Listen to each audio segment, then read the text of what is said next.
नमस्कार, मैं वर्षा परगट आप सभी का स्वागत करती हूँ हमारे चैनल में कनेक्ट स्ट्रेट में। दोस्तों, कुछ दिनों पहले गुलाम नबी आज़ाद जी ने अपना बुक पब्लिश किया था, आज़ाद करके, और उस टाइम पे उन्होंने काफ़ी सारे इंटरव्यूज़ दिए थे। उसी इंटरव्यूज़ के दौरान एक इंटरव्यू में उन्होंने कहा था कि प्रधानमंत्री मोदी जी जो है वो 24/7 राजनीति करते हैं और वो हमेशा इलेक्शन मोड में रहते हैं। इस तरह से उन्होंने स्टेटमेंट दिया था और ये बात बिल्कुल सच है। प्रधानमंत्री जी कल केरला गए थे और वहाँ उन्होंने एक रोड शो किया। वैसे तो रोड शो करते ही है, लेकिन कल का रोड शो थोड़ा अलग लगा हमें, क्योंकि प्रधानमंत्री केरला जाने से पहले किसी ने धमकी दी थी कि हम प्रधानमंत्री के ऊपर अटैक करेंगे, मोदी जी के ऊपर अटैक करेंगे। इस तरह का एक धमकी भरा खत जो है वहाँ के जो बीजेपी के कार्यकर्ता है या जो लीडर है उनको मिला था। जब ये मालूम होने के बावजूद भी प्रधानमंत्री जी का जो रोड शो था वो होना, वो बहुत बड़ी बात बन जाती है, क्योंकि वो लगभग 2 किलोमीटर तक पैदल चले, लोगों को देखते हुए, हाथ हिलाते हुए, और लोगों ने भी उनका खूब स्वागत किया। फूलों की बरसात उनके ऊपर हो रही थी। तो ये हुई बात प्रधानमंत्री जी की, जो थोड़ा नहीं बहुत सारा अलग सोचकर काम करना चाहते हैं, करते हैं, और वो उनकी कार्य प्रणाली है, कार्य पद्धति है। तो ये जो रोड शो हुआ उसके बाद अपोजिशन पार्टीज़ की कुछ क्रिटिसिज्म तो आना ही था। तो कुछ पार्टियों का ये कहना था कि कर्नाटक में चुनाव है और मोदी जी केरला में है। ये इसलिए है क्योंकि उनको पता है कि बीजेपी हारने वाली है। ऐसा तो उनका एक स्टेटमेंट था। लेकिन ये जो रैली हुई थी चुनाव को देखते हुए ही की थी प्रधानमंत्री जी ने, लेकिन 2024 के लिए अभी से वो शुरुआत कर चुके हैं, क्योंकि वहाँ जाकर वो कम्युनिटी लीडर से भी मिले, लोगों से संवाद किया और बताया कि बीजेपी आपके साथ यहाँ खड़ी है। तो ये हुई बात कि प्रधानमंत्री जी आगे की सोच कर अभी से काम शुरू कर चुके हैं। और अब ये बात क्यों की, क्योंकि कल हमने देखा कि चाचा भतीजा की जो जोड़ी है, मतलब नीतीश बाबू और तेजस्वी यादव, ममता बनर्जी से मिलने गए थे और वहाँ वो बोले कि हम सब लोग साथ मिलकर चुनाव लड़ेंगे। वो नीतीश कुमार जो है वो अखिलेश कुमार से भी मिले, वो लखनऊ गए और वहाँ उनको मिलकर आए। और इनका देखो काम कैसे चल रहा है, अभी सिर्फ बातें चल रही है, उनकी मीटिंग्स चल रही है। नीतीश कुमार मिले ममता जी से, ममता जी मिली थी पहले उड़ीसा के मुख्यमंत्री से, फिर वो अखिलेश कुमार यादव भी ममता जी से मिले। मतलब ये अभी मीटिंग्स में ही बिजी है। अभी तक ऐसा कोई ऐसा कॉन्क्रीट प्लान सामने नहीं आया है कि yes they are going to fight together, क्योंकि अभी तो बहुत सारे विपक्ष लोगों के साथ बात करनी बाकी है। तो नीतीश कुमार जी जब कल ममता जी से मिले तो मीडिया भी थी, मीडिया को उन्होंने बताया कि क्यों आए हैं, क्या करना चाहते हैं, इस तरह की बात।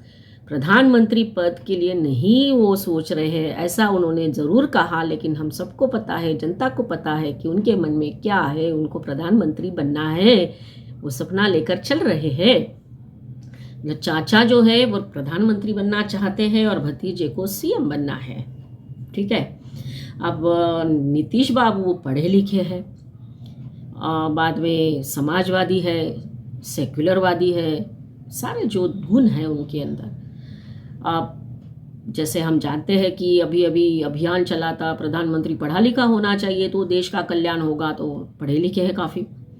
लेकिन उसके पहले कुछ बातें, हमको जो प्रश्न हमारे मन में है वो हम प्रश्न पूछना चाहेंगे कि प्रधानमंत्री पद के लिए आप योग्य अपने आप को मानते हो, लेकिन हमारे सामने कुछ तो ऐसा रखिए जिसको देखकर जनता आपके साथ खड़ी हो जाए कि बिहार में आपने क्या क्या काम किए हैं, प्रगति के, विकास किस तरह से हो रहा है, फिर क्या क्या इंडस्ट्रियल ग्रोथ हुई है। ये सारी बातें तो जनता को बतानी पड़ेगी ना। वो तो कुछ हो नहीं रही है, बता नहीं रहे हो, और उल्टा आप ये कह रहे हो कि अभी जो गवर्नमेंट है बीजेपी की, वो कुछ काम नहीं कर रही है, कुछ विकास नहीं हो रहा है, ऐसा आपने मीडिया को बताया। तो हम पूछना चाहते हैं कि अगर विकास नहीं हो रहा है तो फिर ये जो IMF इंटरनेशनल मॉनेटरी फंड जो है, उन्होंने कहा कि India is one of the largest growing country in the world, बहुत तारीफ की है इंडिया की। तो ये तारीफ क्यों की भाई? क्या रीज़न कुछ तो होंगे ना। कि आप ये भी बोलेंगे कि मोदी ने कहा होगा उनको, क्योंकि विपक्ष को ये बोलने की बहुत आदत है, कुछ भी हो जाता है तो मोदी जी ने किया है, मोदी जी ने ही बोला, ऐसा बोला जाता है। तो क्या ऐसा तो नहीं है ना, कुछ तो होगा, इसीलिए हमारा नंबर जो है अभी चौथे पांचवें स्थान पर है। तो कैसे हम बोलेंगे कि विकास नहीं हुआ है? आप बोल रहे हो और इस पे विश्वास कर ले। हाँ, आप जब बात कर रहे हो कि विकास नहीं हो रहा है, तो हो सकता है कि ये पर्सनल विकास भी हो सकता है, क्योंकि जब से सरकार बदली है तब से जो करप्शन हो रहा था उसको रोकने का काम तो ज़रूर हुआ है। पहले कैसा था, एक सिस्टम बन चुका था कि आप भी खाओ हम भी खाते हैं, आप भी चुप रहो हम भी चुप रहते हैं, आराम से काम हो रहा था। और इतने सारे स्कैम्स एक के बाद एक बाहर आ रहे थे। उसी के बीच में जो है आपके भतीजे जो है, उनके फैमिली मेम्बर्स के ऊपर भी आरोप लगे, कुछ आरोप जो है वो प्रूव हो गए, और जो उनके पिताजी है लालू प्रसाद यादव जी, उनको जेल भी जाना पड़ा था। तो ये बात तो है कि विकास अगर बात करेंगे तो खुद का विकास जो तो है उसके बारे में तो नहीं बात कर रहे आप, क्योंकि हमारे मन में प्रश्न है। जितनी भी अपोजिट पार्टीज़ है, अपोजिशन पार्टीज़ है, वो यही बात कर रहे हैं साथ में, विकास नहीं हो रहा है, विकास नहीं हो रहा है। तो ये तो नहीं है कि खुद के विकास के बारे में सोच रहे, क्योंकि यही चार जो हमने देखा था कि सारी जो पार्टियां एक साथ आवाज़ उठा रही थी, CBI का रेड, ED का रेड, तो कहीं ना कहीं वो जो था ना फ्लो इकोसिस्टम, वो ब्रेक करने का काम सरकार ने किया है, और इसीलिए सबके पेट में दर्द होकर सब लोग चिल्ला रहे हैं, ऐसा हमें लगता है। अगर हम मोदी जी की बात करते हैं तो 2014 के पहले जो गुजरात में उन्होंने काम किया डेवलपमेंट का, विकास का, तो वो गुजरात मॉडल जो है वो सामने रखा था सबके सामने। गुजरात मॉडल हम सब जानते हैं। तो उसी के बेसिस पे जो है वो फिर पार्टी जो है वो चुनकर आई थी और वो प्रधानमंत्री बने थे। तो हम चाहते हैं एज अ कॉमन पर्सन, सर्वसामान्य व्यक्ति ये इच्छा रखता है कि आप भी ऐसा कुछ बिहार का मॉडल हमारे सामने रखिए, बताइए क्या डेवलपमेंट हुआ है। कम से कम आपके राज्य में तो होगा ही ना, इसलिए तो आप कह रहे हो कि देश का कुछ भी विकास नहीं हो पा रहा है। तो हमारी आपसे प्रार्थना है कि आप अपने राज्य का विकास एज अ डेवलपमेंट मॉडल करके लोगों के सामने रखिए, तो लोग आपको भी फिर आपके बारे में भी सोचने लगे कि हाँ ये प्रधानमंत्री बन सकते हैं। वो हमारे प्रश्न के बारे में ज़रूर सोचिए।